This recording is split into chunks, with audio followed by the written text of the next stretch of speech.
Hello everyone, how are you all? I hope that you are fit and fine. I'm also doing fantastic by the grace of Almighty Allah. Today we will learn about use of was and did. আমরা আজকে was এবং did এর ব্যবহার শিখব. It's very important class. Okay, dear learners, let's see.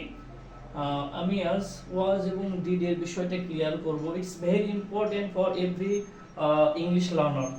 Okay. ওয়াজ এবং did কোথায় হবে, কোথায় বসবে, এটা আমরা বুঝতে পারি না এবং কনফিউশন হয়। আজকে আমরা দেখা যাক ক্লিয়ার হতে পারি কিনা। ওকে, লেটস সে। আমি লিখেছি আমি ভাত খেয়েছিলাম, এর মানে বোঝাচ্ছে আমি খেয়েছিলাম, অতীতে খেয়েছিলাম, অতীতে আমি ভাত খেয়েছিলাম, আমি পড়েছিলাম, আমি লিখেছিলাম, আমি বাজারে গিয়েছিলাম। এক কথায় অতীতে যেটা বোঝাচ্ছে সেই সেন্টেন্সে আমি একটা সেন্টেন্স লিখেছি আমি ভাত খেয়েছিলাম, তাহলে এই সেন্টেন্সটা অবশ্যই পাস্ট টেন্স। আসুন আমরা এই সেন্টেন্সটা লিখি। আমি ভাত খেয়েছিলাম, আই ইট এট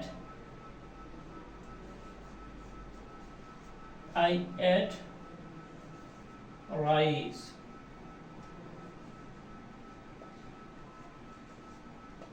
আমি ভাত খেয়েছিলাম, I ate rice. আমি ভাত খেয়েছিলাম, eat at eat এর past form at.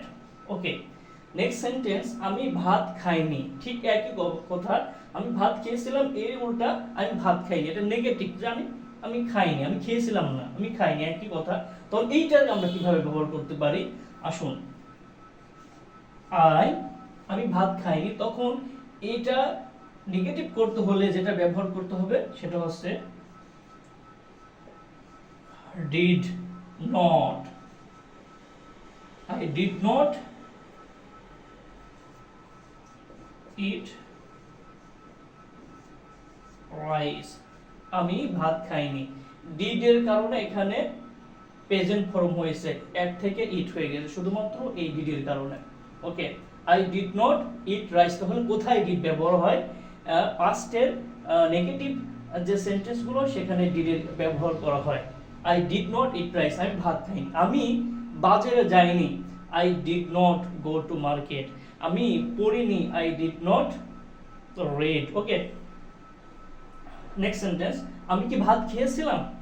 আমি ভাত খেয়েছিলাম, আমি ভাত খাইনি, আমি কি খেয়েছিলাম? ইন্ট্রোগেটিভ সেন্টেন্স, প্রশ্ন করা হয়, যেটাকে ইন্ট্রোগেটিভ বলা হয়, প্রশ্ন করা। আমি কি ভাত খেয়েছিলাম? তখন এই ডিডটা সামনে চলে আসবে, ডিড আই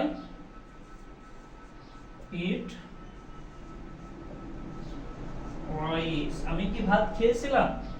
যদি বলি আমি কি লিখেছিলাম, ডিড আই রাইট। আমি কি বাজারে গিয়েছিলাম, did I go to market. I hope you got it this class. Okay, এই হচ্ছে ডিড এর ব্যবহার। এখন আসুন আমরা ওয়াজ এর ব্যবহারটা ক্লিয়ার করি। আমি ভাত খাচ্ছিলাম, আমি ভাত খাচ্ছিলাম, আমি ভাত খেয়েছিলাম, আমি ভাত খাইনি, আমি কি ভাত খেয়েছিলাম? আর এখানে আমি খাচ্ছিলাম, চলমান, আমি কোনো কাজ পাস্টে করতেছিলাম, এটাকে বলা হয় চলমান। আমি ভাত খাচ্ছিলাম, আমি পড়তেছিলাম, আমি লিখতেছিলাম, আমি বাজারে যাচ্ছিলাম, তাহলে এটা চলমান, পাস্টের চলমান যে কাজটা। আমি ভাত খাচ্ছিলাম, এটাতে ব্যবহার হয় I was eating. I was eating rice. আমি ভাত খাচ্ছিলাম। তাহলে বোঝা গেল পাস্টের যে চলমান যে কাজগুলো সেটার ক্ষেত্রে was ব্যবহার এবং ভার্বের সাথে ing plus object. I was eating rice. আমি ভাত খাচ্ছিলাম। আমি পড়তেছিলাম, I was reading. আমি বই পড়তেছিলাম, I was reading book. ওকে, আমি একজন শিক্ষক ছিলাম, আমি একজন ব্যবসায়ী ছিলাম, আমি একজন কৃষক ছিলাম। কোনো কিছু ছিলাম মানে আগে ছিলাম, এখন নাই। আমি একজন শিক্ষক ছিলাম, সেটার ক্ষেত্রে ব্যবহার হবে I was a teacher. TEAC. আমি একজন শিক্ষক ছিলাম। আমি যদি বলি আমি একজন কৃষক ছিলাম, I was a farmer.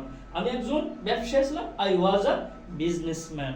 ওকে, আমি অফিসে ছিলাম, একই কথা, আমি অফিসে ছিলাম, আমি বাজারে ছিলাম, আমি বাড়িতে ছিলাম। যদি বলি আমি অফিসে ছিলাম, I was at office। আমি অফিসে ছিলাম। আমি যদি বলি আমি বাড়িতে ছিলাম, I was at home। আমি বাজারে ছিলাম, I was কি at market। Okay, this class is very very helpful for every English learners। Okay, I hope বুঝতে পেরেছো this class। Okay, stay connected, keep practicing, all the best। আসসালামু আলাইকুম ওয়া রাহমাতুল্লাহ।